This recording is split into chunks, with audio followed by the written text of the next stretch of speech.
Шәһәрнең иң борынгы музыка мәктәпләренең берсендә уку йортының иң яшь артисты гармунда үздерә. 7 яшьлек Галиәскәр Рөстәм Миңнехановны яңартылган мәктәпне карарга шулай чакыра.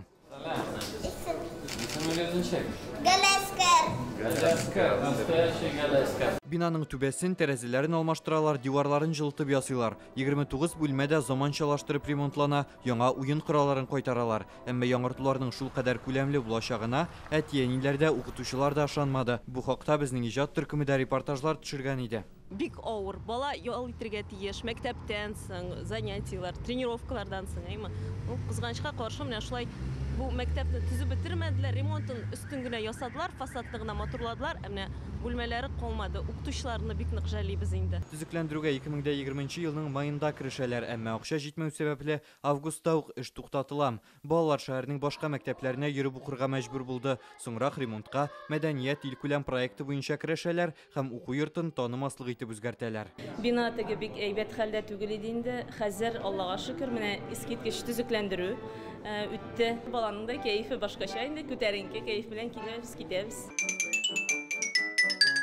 Хәзер монда 460 бала шөгыльләнә, 58 мөгаллим эшли. Фортепиано, скрипка, хореография, саксофон барлыгы 14 юнәлеш буенча белем алып була. Ремонтланган балконда, ачык һавада, рәсем буенча да остаханәләр уздыру мөмкинлеге бар. Элек монда бик начар иде, хәзер бик яхшы, бик матур. Төрле елларда мәктәптә 2000 ярымнан артык малай кыз укып чыга. Кайберләре хәзер Казан Нуры оркестрында да уйный. Рөстәм Миңнеханов каршында бүген нәкъ менә әлеге төркем чыгыш ясады.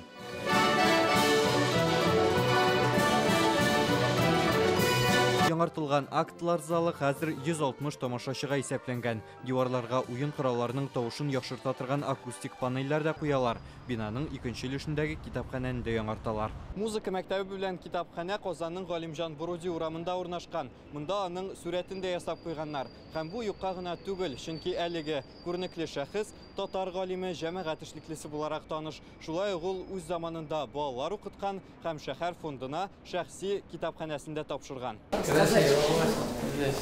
Китапханәдәге уңайлыкларга Рөстәм Миңнеханов та югары бәя бирә. Монда хәзер балалар һәм олылар өчен аерым уку бүлмәләре бар. Өстәл уеннарын уйнап, күңел ачу өчен мөмкинлекләр дә булдырылган.